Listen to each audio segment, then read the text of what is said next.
Hey guys, it's Mark J again. I wanted to do a second video to cover some of the other basic features that I didn't get to in the first video that I recorded. So, um, kind of picking up from where I left off previously, I left out a few key features that I think you'll need to know to get around through the basics of the product.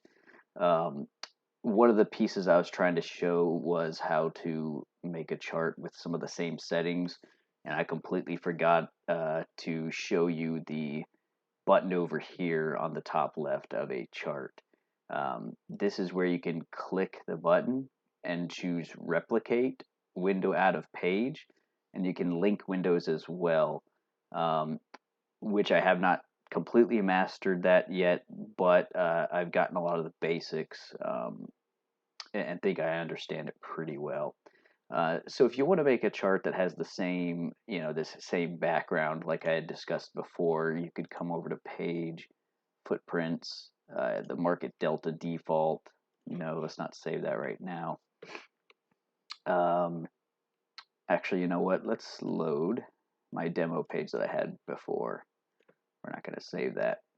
So I'm back here at the default, right? We want to use this maybe as a starting page, and you want to make a different footprint chart. There's some new ones that just came out that I haven't tested yet, but look pretty cool. I would like to recommend Market Delta's videos are actually very good. If you sit down and watch some of the quick start videos, they're going to cover a lot more detail than I'm covering. But that's where I got a lot of this information from.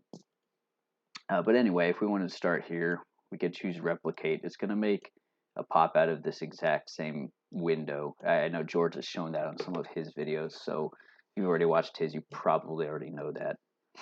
And then within here, if you want to mess around with this without messing with the original, you get the same colors of this footprint, the dark colors we were talking about. Let's just say you want to add a study. Right now it's just the default footprint 4-tick range bar that we had talked about before. But let's just say you want to add the volume, which I had on my original page. You'd come here to add study.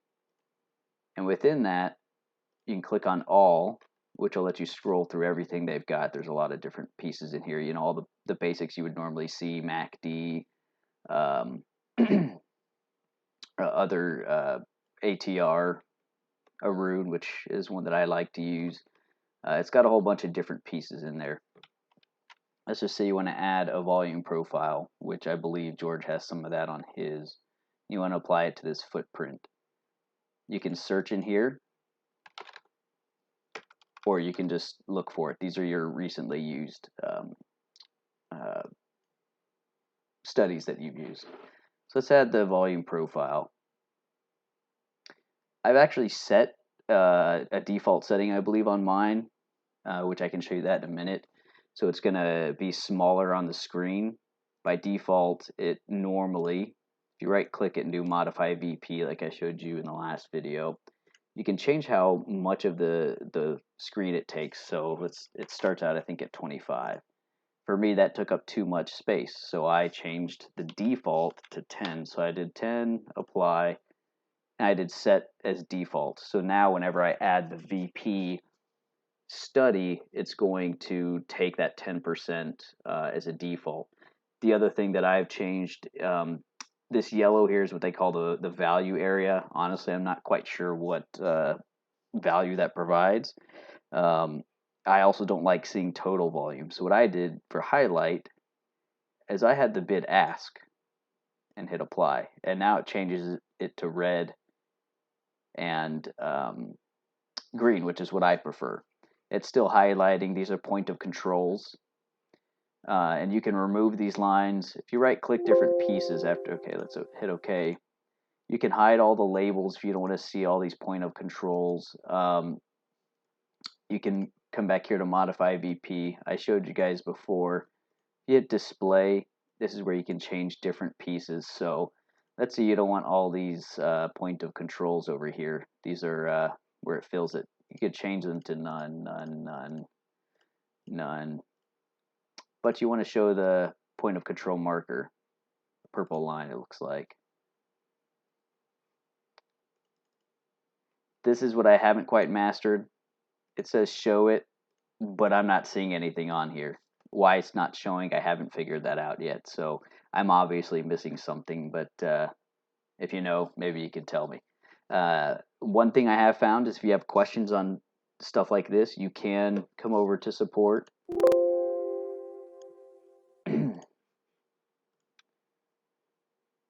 Go back. Okay. You can come to support and do live chat, and you can ask them. You can say, hey, I can't figure out why this isn't showing up. And then you can show them that you can actually share your screen with them at one point, and they can take a look, or you can explain to them what you're trying to do, and they can try to step you through it. So I've had a few of those where I couldn't figure it out, and so I hit up support, and they helped me out. Going back to the same study, this info button right here will pop up information on the CQG client. I believe the Market Delta client is a rebrand, essentially, of the CQG client, and that's why you get the CQG support here. It'll kind of explain what the different pieces are, what the parameters are, and what they do. So if you can't find the information here, again, get with support. Maybe Google for a video. I've seen where they can help you out with that. But it's a pretty detailed piece here. But like I said, I've had issues. Like I said, I told it to display this POC marker. It doesn't seem to be showing. Maybe I'm missing something or I'm not seeing it. I don't know. So that's how you add a single study. Let's say we want to now add to this bar chart. Let's go back. We right click in the middle, add study. I like the Arun oscillator. So let's add that. It'll be applied to this candlestick. We're not going to do an overlay, which means it'll come down here. It's not an overlay. It creates another study. Let's say I want to add just regular volume instead of the volume profile. You can add, and here you go. If you want to modify that, you right click and choose modify. You can come back and do display. Let's say I don't want it under total. I want it to be the bid and ask like before, or the delta between the two.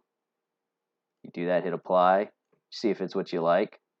Okay, yeah, I like that. Sure. Okay. You can just mess around, right? So you can replicate a chart, do whatever you want with it, close it out. You know, if you like these colors, like I said, just choose replicate. Now, let's just say everything right now is within a page. You see here, it's all covering each other. If you need it to be popped out to a second screen, you can choose window out of page. And then you'll see I can move it to another screen if I had that showing here, which I don't. But if I did, I could drag it to another screen. These popped out windows stay there regardless of when you change page. So this popped out window, let's go to marks and balance. We're not going to save this page right here. So don't show this message again. Always save changes. This is under the, okay. I was trying to show this in the last video. This is in page preferences, which my guess is right here. Right click page, preferences. There it is. So this is what I was saying. I prefer to always confirm if I want it to save or not. I believe Georgia's settings have it to always save. I don't like that. If I make a change by by accident and switch over, you're now auto saved and you can't get back to where you were. So I prefer it that way. I would think a lot of other people might as well. So let's say you even import Georgia's pack file. You could come over here to page preferences, change it to this so that you're tinkering with his page. You can make a bunch of changes and not worry about accidentally overwriting everything he just did, or you know, that you imported. So if you see here what I was trying to show, I switched to my page, but this popped out window is going to continue to stay there. If you close it, it goes away for good. So you got to be careful of that. Okay, so another thing that took me a bit to figure out is, okay, I've got my profit loss up here for today's positions.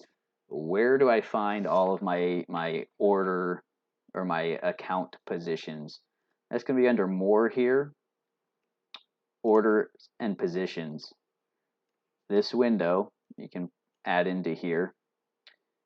This is going to be what you bought and sold today, or that are working. Oh, I've actually got a, looks like I have a working order here. I do. I had to stop, so I'm glad I pulled that up. I am in demo. I'm not actually trading yet, but I seem to be doing all right this week. So if you come to summary, it's going to show you I actually had 20 trades today, which is a lot more than I would have preferred, but you know, there was some opportunity that I just had to take advantage of. I was down, but now I'm back up. So the other thing that confused me is the window that shows your account summary is minimized. So if you bring that up and go to account summary, it's going to show you, this was obviously demo, the $2.99. Profit loss is showing 300. This, for whatever reason, doesn't seem to be correct with the demo trading. Yesterday I was up 362, and then today I made 300. So for whatever reason, it doesn't seem to keep that properly updated with demo trading. I'm assuming it would be more accurate if you actually had an account in here, hopefully. I opened up a ticket with CQG. Why it was showing this in demo, I'm not 100% sure. I do know the demo accounts reset, I believe, every 5 days. So maybe I got a new demo account and it's only counting today. Not really sure on that. But it's showing the 300 from today, but the total of negative $62, which I don't believe is correct. But again, the demo doesn't seem to calculate correctly. Okay, and the last piece I was going to show is going to be the DOM trader. I showed a little bit of this at the end of the last video. Some of the things that I added was I went and enabled the trailing stops. I also added the OCO orders, which is one cancels the other. And I added a few other buttons down here. There's some other ones on here that I haven't quite added yet that I'd like to get added at one point. I think there's one where you can choose reverse, and it'll actually reverse your positions from short to long or long to short. Haven't found those pieces yet.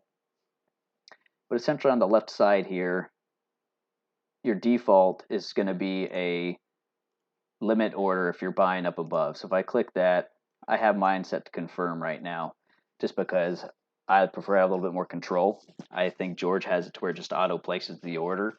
It's going to tell me what position I'm doing, which level, and that I'm buying 3 long.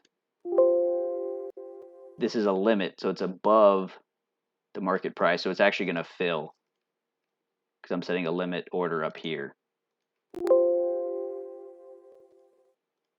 But if I wanted to do the limit order down here, it'll be fine. So it's going to give you a warning that, hey, you're setting a limit order up here above market. It's going to autofill.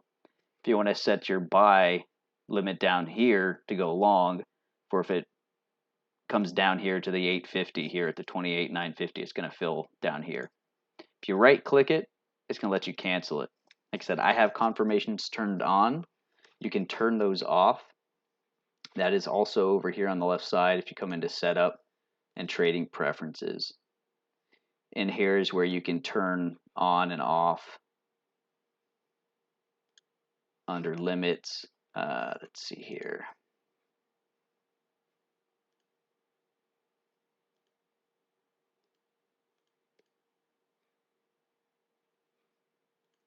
I am drawing a blank at which screen it's on, but this is where you'd get to it under trading preferences. Go through here, you'll find it. You can turn it off as far as, oh, I think it's notifications here. Don't notify me this, don't verify, just go ahead and fill it. Like I said, I'm not sure exactly where it is, but if you look around, you'll find it in this screen. So let's just say, let's go ahead. I'm in demo, so I don't care if I buy something here, right? Down here at the bottom, this is actually your number to fill. So if you click the 1 button, it's going to increment it up higher. If you right click it, it's going to go back down to 1.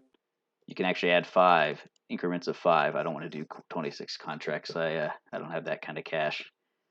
Maybe George does. I'm sure he does. That's a joke, George. Anyway, so if you want to increase it by 1, you can do this, or you can even type it in here. Okay, I want to do 3. So now, whenever I place a trade, it's going to automatically do 3 contracts of whether I'm selling or buying.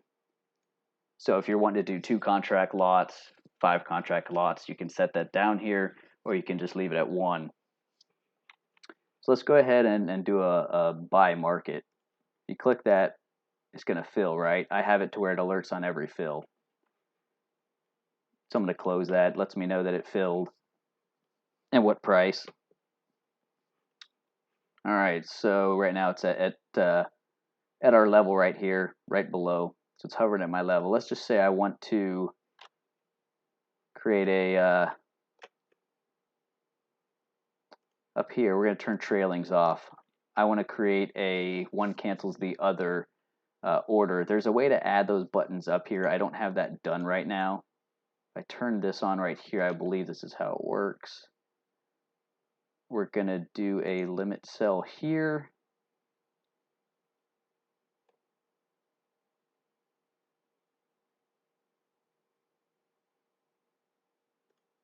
And a buy stop there. They're actually linked now. You see the 2 A's? If one cancels, it'll cancel the other one. And I don't think I did that order correctly. I actually want to do it the opposite side, I believe. Limit sell. No, that's correct. Okay, so if you want to clear those, you could choose just right click it and right click it. It's going to pull it out. If you want to go flat, I have a current position long. This is basically break even. I can choose go flat, and it's going to liquidate it. No position up here at the top. So that's the DOM trader. Like I said, you can go into the preferences, add the different pieces in there. Left click and right click do different things in here. If you hold the control button down, it's going to change your limit to a stop. If you see that up here, I'm holding control down and it changes that for me. If you have trailing on and you want it to be a trailing stop, when you set it, it's going to set it as a trailing stop. I have the OCO set, so it's going to create that for me. You can set it to be good till canceled, which we're day trading. I don't want to have that set. I don't want to get hit with the margin requirement, so I'm not going to do that. Okay, the last thing I want to cover in this portion, I thought it was going to be the DOM trader, but there was one last piece I want to cover. Linking windows. This is where if you're making a change on, say, the DOM trader, and you want to switch to oil, or you want to switch to the Russell or the NASDAQ, you can link the windows. This is a master, so if you click on it with the left link, I set this to a group. Or sorry, I linked these windows, and you can unlink it. I chose link, and I selected these 2 windows as child windows. You'll see it's not a master.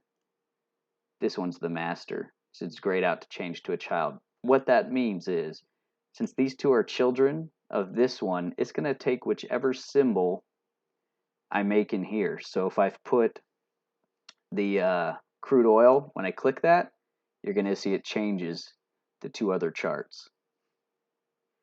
Now, it doesn't change the tabs. I haven't figured out how to do that yet. Figure it out, let me know. But when I switch back to EPU, it's going to change the other charts. So that's what the linking of the windows does. And if you group the windows, I believe if you change it on this one, it's actually going to change it on the other 2 grouped windows. Instead of having a child-master relationship, they're all together, meaning if I change it on this page, it's going to change it on the other 2. If I change it on this one, it's going to change it on these 2. So that you can link them or you can group them. They're slightly different but similar. and that's grouping windows. The last thing is, how do you change a ticker symbol on a chart? If you click on the symbol, you'll see the little down here. It's already got it when you click on it. All you have to do is type the symbol name. So let's change this to the NASDAQ, which is ENQ. Hit enter. That one didn't work. Sometimes because of the range bar study I have set. Let's go to over here. Do ENQ. That's going to change it for us. You'll see that it's zoomed out a little bit. That's because if you hit enter in these, it will auto scale. I've zoomed it by dragging down here so it's a little bit closer. When you hit enter on any chart, it's going to auto scale. One more piece I actually didn't cover. Another thing that I've learned is if you want to zoom this out a little bit, or you don't want to scale it with some of the studies, you right click on the side here and choose auto scale without studies. If you auto scale with the studies and you have volume profiles, it can shrink it to be a little bit more zoomed out than you might prefer. So you just need to play with that as far as auto scaling. And if you get all out of whack and you're moved all over everywhere, again, hitting enter will center it for you. All right, I think I've covered pretty much the breadth of my knowledge at this point, so good luck.